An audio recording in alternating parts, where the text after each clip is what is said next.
দ্বিতীয় ও শেষ ফিফা প্রীতি ম্যাচে শনিবার মালদ্বীপের বিপক্ষে মাঠে নামছে বাংলাদেশ।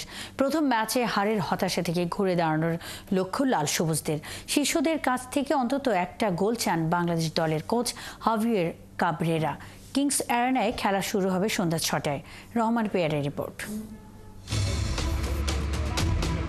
এভাবেই বলটাকে মালদ্বীপের জালে পাঠানোর লক্ষ্য, পায়ে পায়ে জয়ের মুহূর্ত তৈরি করার সংকল্প।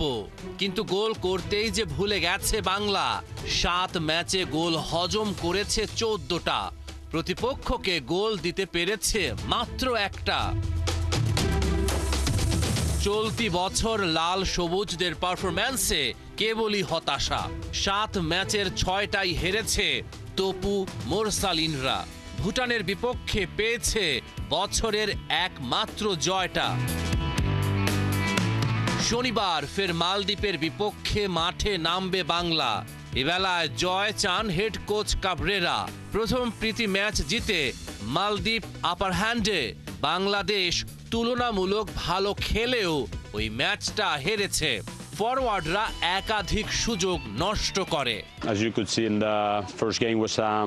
প্রথম ম্যাচের পরই বলেছিলাম, ভালো ও ইতিবাচক খেলার পর এমন ফল কষ্টদায়ক ছিল। জয়ের আশা ছিল সবার, এবারও প্রত্যাশা উঁচুতে। দ্বিতীয় ম্যাচের দিকে তাকিয়ে আছি, আশা করি আমরা এবার জিতব। আমরা বিশ্বাস করি এবার অন্তত একটা গোল করতে পারবো। বাংলাদেশের লক্ষ্য ছিল মালদ্বীপকে হারিয়ে র্যাঙ্কিংয়ে উন্নতি করা। প্রথম ম্যাচের সুযোগটা কাজে লাগাতে পারেননি রাকিব মোরসালিনরা। গোল যেন বাংলার ফরওয়ার্ডদের কাছে এক গোলক ধাঁধা। ফার্স্ট ম্যাচটা আমরা আসলে প্রত্যেকটা প্লেয়ারই চাচ্ছিলাম, বা আমরা যেভাবে ট্রেনিং করছি, কারণ আমরা ফার্স্ট ম্যাচটা ডিজার্ভ করি ম্যাচটা জিতার।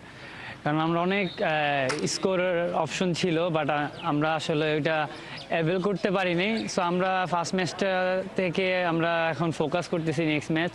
এক বছরের বেশি সময় পর আন্তর্জাতিক ফুটবলে ফিরলেও মালদ্বীপ হারায়নি মনোবল। দ্বিতীয় ম্যাচেও উপহার দিতে চায় ইতিবাচক ফুটবল। রহমান পেয়ার, ৭১।